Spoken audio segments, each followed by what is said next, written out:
მოლოდინი კარგის არაფრის არ მქონია, მაგრამ გუშინ თქვი სადღაც რომ რაღაცა განწყობა თუ ალბათ უფრო ჩემი სურვილი იყო, ფიქრობდი რომ იქნებ მათთვისაც რაღაცა პოლიტიკურად მომგებიან ამბათ რომ ექციათ და ვთქვათ რაღაცა რომ სინდისის პატიმრების მიმართ გარკვეული გადაწყვეტილება ყოფილიყო მიღებული აი ამ გლოვის დღეებში სამწუხაროდ არ მქონდა მოლოდინი და არც ასე ვთქვათ რამე მოულოდნელობა მოხდა ამ თვალსაზრისით ელენესთან დაკავშირებით თითქოს გამომდინარე იქედან რომ ის გარკვეული პერიოდი ზის და ვერც თავისუფლდება, იმიტომ რომ ხვალ უკვე სასამართლო პროცესია და არავინ არ ვიცით ეს სასამართლო პროცესი ცოტა ვფიქრობდი რომ შეიძლება ეხა დღეს გადადგან რამე ესეთი ნაბიჯი და სასწავლენ მაინც ყველანი ისევ ამ სასამართლოს განკარგულების ქვეშ არიან, მაგრამ არა, აი რაღაცნაირი ესეთი ბოროტი სიჯიუტე და სისასტიკე ამოძრავებთ თითქოს ამ ადამიანებს და აღარ გავიმეორებ ეხა მართლაც ქალი და მზია ამაღლობელთან დაკავშირებით რაც ნახეთ ჩვენ და მისი ჯანმრთელობის მდგომარეობასთან დაკავშირებით და ელენე მართლა წარწერის გულისთვის და ნუ მე არ ვიცი ხა სად უნდა აღიწეროს მერე ის რომ მოსამართლემ განჩინებაში ჩაწერა რომ დანაშაულის ჩადენის იარაღი უნდა განადგურდეს და ეს იარაღი არის არც მეტი და არც ნაკლები რაღაცა ფლომასტერი ხომ და მე რა ვიცი რა გითხრათ ეხა არაფერი კარგის მოლოდინი არ მაქვს ადამიანებისაგან რომლებმაც გადაწყვიტეს რომ აი ის რაც ერთიანობის თითქოს განცდას იწევდა პატრიარქთან დაკავშირებით და ძალიან ბევრი ადამიანი, ძალიან ბევრი და შეიძლება აბსოლუტურად განსხვავებული მიზეზების გამო იქ იდგა, მიდიოდა და მე საერთოდ არ მიფიქრია ეხა მიუხედავად იმისა რომ რა ვიცი ეხა რაღაცა სხვა შემთხვევაში შეიძლება იქ ყოფილიყავი, მაგრამ მე დავინახე რომ იქ უამრავი ლაპარაკი იყო იმაზე რომ სახელოვნებო სფეროსთან როგორი ურთიერთობა ჰქონდა თავად პატრიარქს სამეცნიერო სფეროსთან სასულიერო აკადემია შექმნა მთელი ეს სამეცნიერო ელიტა მაშინდელი ჩვენი მიიწვია იქ და მიიყვანა და ამ დროს ჩვენ პატრიარქის განსვენებული პატრიარქის დაკრძალვის დღეს ხედავთ მხოლოდ ქართული ოცნების წარმომადგენლებს და ჰოი საკვირველება მართლაც მათი ოჯახის წევრებს, რძლებს, შვილებს, ბიძაშვილებს, მძახლებს, რა ვიცი, რა იყო ეს რა უცნაური მე უბრალოდ ეხა მართლაც საზოგადოებას ვცემ პატივს და თავად პატრიარქის ხსოვნას და საერთოდ ამ მოვლენას, რაც ჩვენ ვნახეთ ამ დღეებში, თორე ასეთი ქაჯური მართლა არაფერი არ მინახავს, რაც ჩვენ იმ დღეს ვნახეთ აი ამ ეგრეთ წოდებული საშვიანი ადამიანების მოძრაობით. ჩვენ უფრო პატარები რომ მივედით სიონში, ეს ადამიანები უკვე იქ იყვნენ და მე ისიც კი მახსოვს, ვინ სად იდგა სიონის ტაძარში, რომელ სვეტთან, რომელ ხატთან, იმიტომ რომ ჩვენ უფრო პატარები ვიყავით და ეს ხალხი ჩვენთვის მაშინ ძალიან მნიშვნელოვანი ადამიანები იყვნენ და ცხადია რომ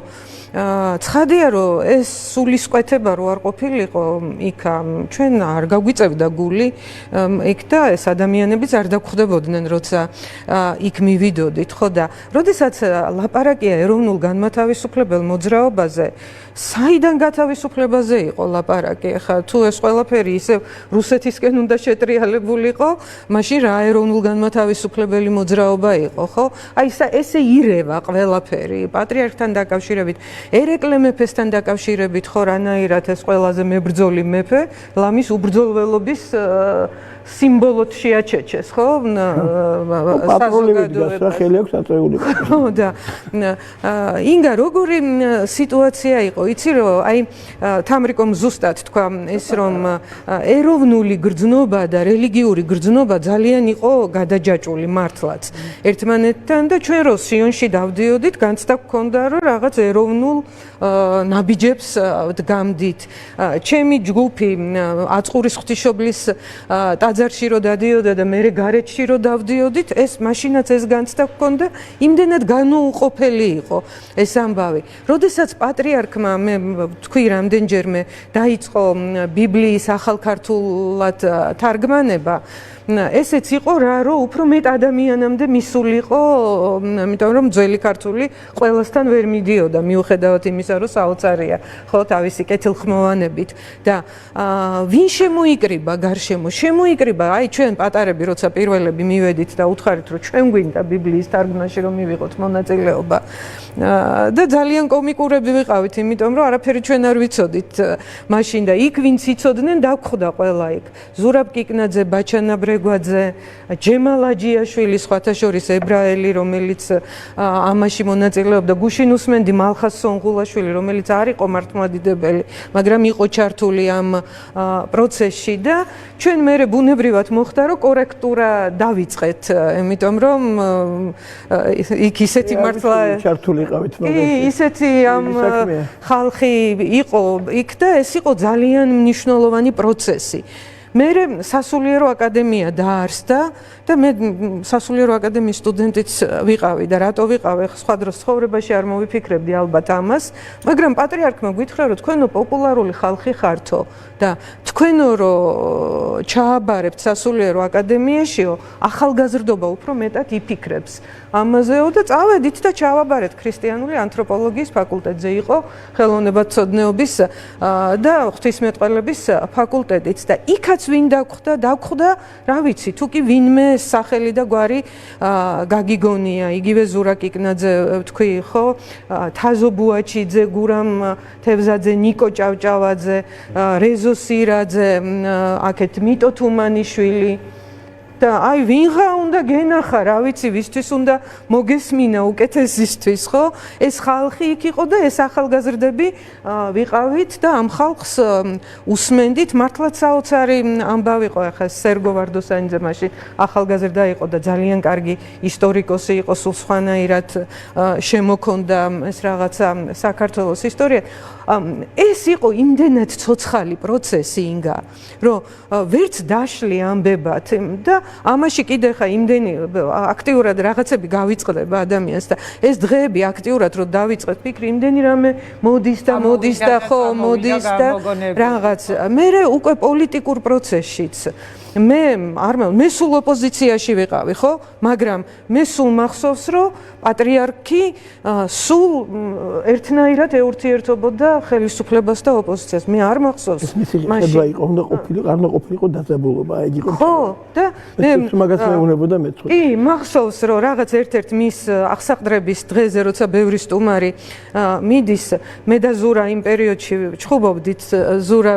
ჟვანია და თვითონ უყურებდა ეს ყველაფერს, თვითონ აანალიზებდა, თვითონ კითხულობდა ყველაფერს და ესე დამიჭირა ხელით და ზურასაც დაუძახა და შერიგდითო ახლაო და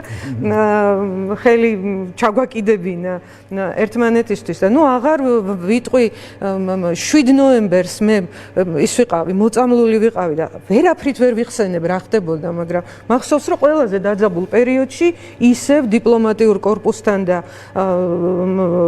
რაღაცა საზოგადოებასთან ერთად საპატრიარქოში აღარ იყო ის აქტიური ჯანმრთელობის და ეხა პატიმრობაზე ვილაპარაკეთ ბევრი, ინგა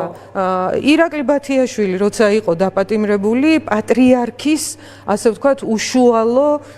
მონაწილეობით, შემწეობით და იმ ხელისუფლებამ გაითვალისწინა ეს და არც შეწყალება დაუწერია და არც არაფერი, მაგრამ გაათავისუფლა. იმიტომ რომ პატრიარქის ნება იყო ასეთი და დაძაბულ სიტუაციასაც ჭირდებოდა ასეთი რამ და ეს ინსტრუმენტი ოპონენტები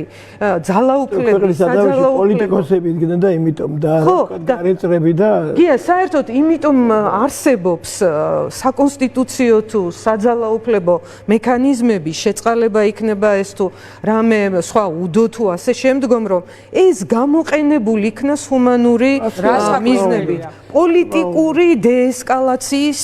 მიზნით, რომ ადამიანებზე როცა ლაპარაკობთ, რანაირად შეიძლება ეხა მართლაც იფიქრო ელენეზე ძალიან გული მტკივა, იმიტომ რომ მართლაც ახალგაზრდა ქალი, რომელმაც ბოლო პერიოდში სულ რაღაცა საკუთარი ჯანმრთელობის და საკუთარი რაღაცა შეწირვის ფასად იარა და ბავშვები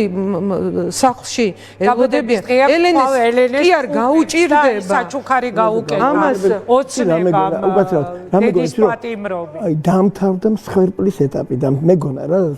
სოფლიო პოლიტიკაში დამთავრდა რა ცოცხალია კიდევ. ამიტომ ეხლა რასაც რაკაც უყურებს ხო? მეგონა რა აღარ არის რა ეს უკვე რაღაცა დემოკრატია უკაცრავად. ეს ჩვენი ახალგაზრდები ინგა რომლებზეც ცრემლი არ გვაშრებოდა ხო თვალებზე მათ სასამართლო პროცესებზე და მათი პატიმრობის გამო შენ თქვი ახლა რომ ბოლო წლებშიო მე სრულიად დარწმუნებული ვარ რომ პატრიარქი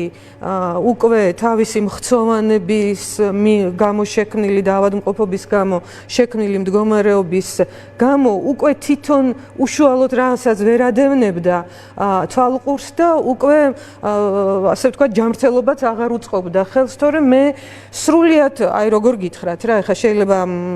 ვიღაცამ თქვას რომ რატო ხარ ესე დარწმუნებული, მაგრამ რასაც ვიცნობდი და მინახავს მთელი ამ ხნის განმავლობაში, ამის თქმა მაძლევს მე ამის რწმენას, მე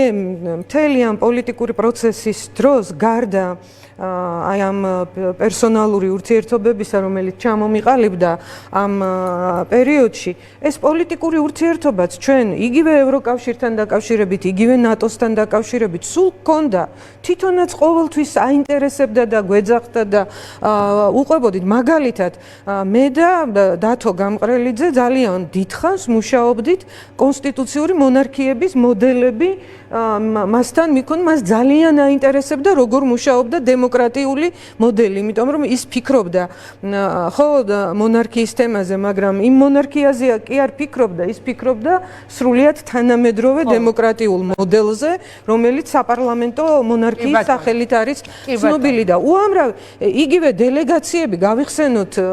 ყველა დელეგაცია, რომელიც კი ჩამოდიოდა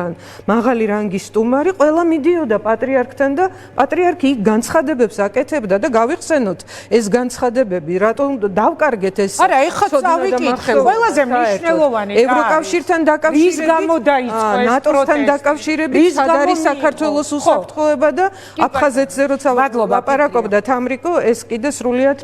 უდავო ამ მადლობა ფიქრია. როდესაც ბოლოს მეორე პატრიარქი ფრანცისკე იყო ჩამოსული. პაპი ვაიმე, უკაცრავად, პაპი. მაშინაც ხო ჩნდებოდა ეს რაღაცა წინააღმდეგობები წინა გამოცდილებიდან გამომდინარე და თუ ვინმე ზუსტად ხედავდა ამ ყველაფრის